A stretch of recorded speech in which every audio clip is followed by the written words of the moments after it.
Hi, ഞാൻ Sherin Davis. 10 വർഷം മുമ്പ് നിങ്ങൾ സ്റ്റോക്ക് മാർക്കറ്റിൽ ചിലപ്പോൾ ഇൻവെസ്റ്റ്മെൻറ്റ് ചെയ്തിട്ടുണ്ടാവില്ല. എന്നാൽ അടുത്ത 10 വർഷം അത് നിങ്ങൾക്കുള്ളൊരു അവസരമാണ്. വ്യക്തമായിട്ട് പഠിച്ച് ആസൂത്രണം ചെയ്താൽ നിങ്ങളുടെ സാമ്പത്തിക സ്ഥിതിയെ തന്നെ മാറ്റിമറിക്കാൻ സാധ്യതയുള്ള ഒരു മേഖലയാണ് ഷെയർ മാർക്കറ്റ്.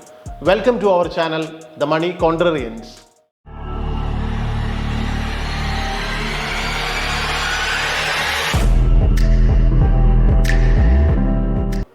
ഈ വീഡിയോ നിങ്ങളെ അടുത്ത 10 വർഷത്തേക്ക് ഏറ്റവും മികച്ച ബിസിനസ്സുകൾ എങ്ങനെ കണ്ടുപിടിക്കാമെന്ന് പഠിപ്പിക്കാനുള്ള ഒരു ശ്രമമാണ്. അതുകൊണ്ട് ഈ വീഡിയോ നിങ്ങൾ മുഴുവനായിട്ടും കാണണം. കഴിഞ്ഞ 15 വർഷം ഏറ്റവും നന്നായിട്ട് എമർജ് ചെയ്ത ബിസിനസ്സും അതിൻ്റെ മാർക്കറ്റ് പ്രൈസിലുള്ള ഡിഫറൻസും ഞാനൊന്നിവിടെ പറയാം. ICICI ബാങ്കിൻ്റെ പ്രൈസ് എന്ന് പറയുന്നത് 2010 159 രൂപയായിരുന്നു. എന്നാൽ ഇന്ന് അതിൻ്റെ വില 1122 രൂപയാണ്. ടൈറ്റൻ അത് 80 രൂപയായിരുന്നു 2010, എന്നാൽ ഇന്ന് അതിൻ്റെ വില 3599 രൂപയാണ്. ഐഷർ മോട്ടോഴ്സ് അതിൻ്റെ വില 2010 75 രൂപയായിരുന്നു. എന്നാൽ ഇന്ന് അതിൻ്റെ വില 4936 രൂപയാണ്.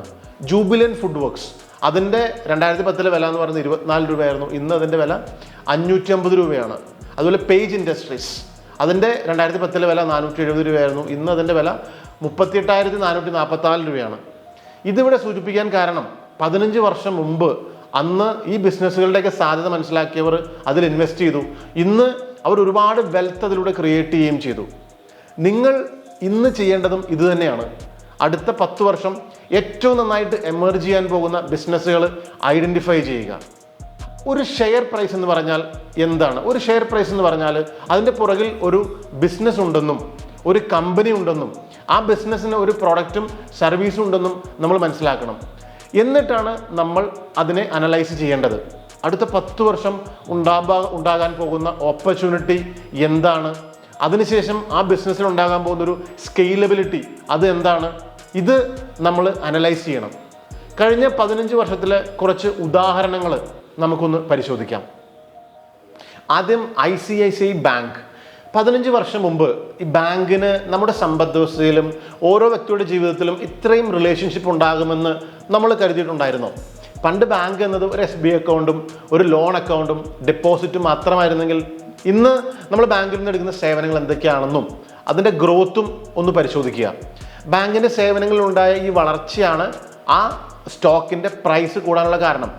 അതുപോലെ ടൈറ്റൻ എന്ന് പറഞ്ഞ കമ്പനീനെ പറ്റി ഒരു പക്ഷേ നിങ്ങൾ അങ്ങനെ കേട്ടിട്ടുണ്ടാവാൻ സാധ്യതയില്ല. പക്ഷേ എങ്കിലും ടൈറ്റൻ വാച്ച് ഒന്നും നമ്മൾ കേട്ടിട്ടുണ്ടാവും. അതുപോലെ തന്നെ അവരുടെ തനിഷ്ക് എന്ന് പറയുന്ന ജ്വല്ലറി ബ്രാൻഡ് നമ്മൾ കേട്ടിട്ടുണ്ടാകും. ഐഷർ മോട്ടോഴ്സ് എന്ന് പറഞ്ഞ കമ്പനീനെ പറ്റിയിട്ട് ഒരു പക്ഷേ നിങ്ങൾ കേട്ടിട്ടുണ്ടാവില്ല. പക്ഷേ അതിൻ്റെ പ്രോഡക്റ്റ് ആയിട്ടുള്ള നമ്മുടെ റോയൽ എൻഫീൽഡ് അത് നിങ്ങൾ കേട്ടിട്ടുണ്ടാവും. അതുപോലെ ജൂബിലൻ ഫുഡ് വർക്ക്സ് എന്ന് പറഞ്ഞ കമ്പനീനെ പറ്റിയിട്ട് ഒരു പക്ഷേ നിങ്ങൾ കേട്ടിട്ടുണ്ടാവില്ല. പക്ഷേ ഡോമിനോസ് പിസ്സ അതെന്താണെന്ന് നമുക്കറിയാം. അതുപോലെ പേജ് ഇൻഡസ്ട്രീസിനെ പറ്റി കമ്പനി നിങ്ങൾ ഒരു പക്ഷേ കേട്ടിട്ടുണ്ടാവില്ല. പക്ഷേ ജോക്കി എന്ന ബ്രാൻഡ് അത് നിങ്ങൾക്കറിയാമായിരിക്കും. ഇത്രയും പറഞ്ഞതിൽ നിന്ന് നിങ്ങൾ മനസ്സിലാക്കേണ്ടത് ഒരു പക്ഷേ നമുക്ക് കമ്പനിയുടെ പേര് അറിയില്ലായിരിക്കും, എങ്കിലും അതിൻ്റെ പ്രോഡക്റ്റ് ആൻഡ് സർവീസസ് നമ്മൾ ഉപയോഗിക്കുന്നുണ്ടാകും. നമ്മുടെ നിത്യജീവിതത്തിൽ നമുക്കുണ്ടാകുന്ന മാറ്റങ്ങളിലേക്ക് നമ്മൾ സൂക്ഷ്മമായിട്ട് നോക്കിയാൽ ഇങ്ങനെ വളരാൻ സാധ്യതയുള്ള ഒരുപാട് കമ്പനികൾ നമുക്ക് കണ്ടുപിടിക്കാം. ഇന്നലകളിൽ ഒരു പക്ഷേ നമ്മൾ ബർഗറും ഡോമിനോസ് പിസയും ട്രോപ്പിക്കാന ജ്യൂസും ക്രോക്സ് ചെരുപ്പും ഉപയോഗിച്ചിട്ട് നമുക്ക് ചിലവ് മാത്രമേ ഉണ്ടായിട്ടുള്ളൂ. ഇനി അങ്ങനെ ആവരുത്.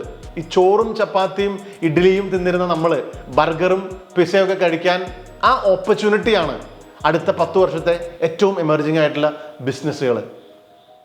ഇനി അടുത്ത 10 വർഷം നമ്മൾ എങ്ങനെ നോക്കിക്കാണണം? നമ്മുടെ എക്സ്പെൻഡിച്ചർ കൂടുതലും സംഭവിക്കാൻ പോകുന്നത് എങ്ങനെ ആയിരിക്കും?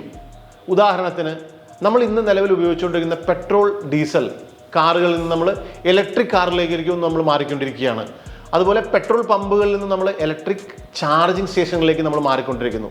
ട്രാവലിംഗ് മേഖലയിൽ ഉണ്ടാകുന്ന മാറ്റങ്ങൾ, ഷോപ്പിംഗ് മേഖലയിൽ ഉണ്ടാകാൻ പോകുന്ന മാറ്റങ്ങൾ, ഉദാഹരണത്തിന് ഓഫ്ലൈനിൽ നിന്നും നമ്മൾ ഓൺലൈനിലേക്ക് മാറുന്നു. ഇപ്പോൾ നമ്മൾ മാളിൽ പോയിട്ട് സാധനങ്ങൾ വാങ്ങിച്ചു കഴിയുമ്പോൾ അതിൻ്റെ പ്രോഡക്റ്റ് എങ്ങനെ മൂവ് ചെയ്യുന്നത്, അതെങ്ങനെ നടക്കുന്നു, അത് നമ്മൾ തന്നെ ചെയ്യുന്നു. എന്നാൽ ഓൺലൈൻ വഴി നടക്കുമ്പോൾ ഒരു ലോജിസ്റ്റിക് ബിസിനസ്സിൻ്റെ സേവനം അവിടെ ആവശ്യമാണ്. ഇങ്ങനെ നമ്മൾ സ്വയം ഒന്ന് അനലൈസ് ചെയ്താൽ വരും കാലങ്ങളിൽ ഒരുപാട് ബിസിനസ്സുകൾ നമുക്ക് ഐഡൻറ്റിഫൈ ചെയ്യാൻ പറ്റും. ഇങ്ങനെ ബിസിനസ്സും കമ്പനിയും ഐഡൻറ്റിഫൈ ചെയ്താൽ ആ കമ്പനി എന്ത് ചെയ്യണം? നമ്മൾ NSEയിലോ BSEയിലോ ലിസ്റ്റഡ് ആണോ എന്ന് പരിശോധിക്കുക. നല്ല ഗുണനിലവാരമുള്ള കമ്പനികളും നല്ല സേവനം കൊടുക്കുന്ന കമ്പനികളും തകർന്നു പോകാൻ സാധ്യത വളരെ കുറവാണ്. ഇങ്ങനെ ചെയ്താൽ സ്റ്റോക്ക് സെലക്ഷൻ വളരെ കൃത്യമായി നിങ്ങൾക്ക് ചെയ്യാൻ സാധിക്കും. ഇനി മുതൽ ഷോപ്പിംഗ് നടത്തുമ്പോഴും നിങ്ങളുടെ പൈസ ചെലവാക്കുമ്പോഴും അതിലൊരു ഇൻവെസ്റ്റ്മെൻറ്റ് ഓപ്പർച്യൂണിറ്റി ഉണ്ടെന്ന് ചിന്തിച്ച് ഡാറ്റകൾ കളക്ട് ചെയ്യുക. നിങ്ങൾക്കും ഇത് ട്രൈ ചെയ്യാവുന്നതാണ്.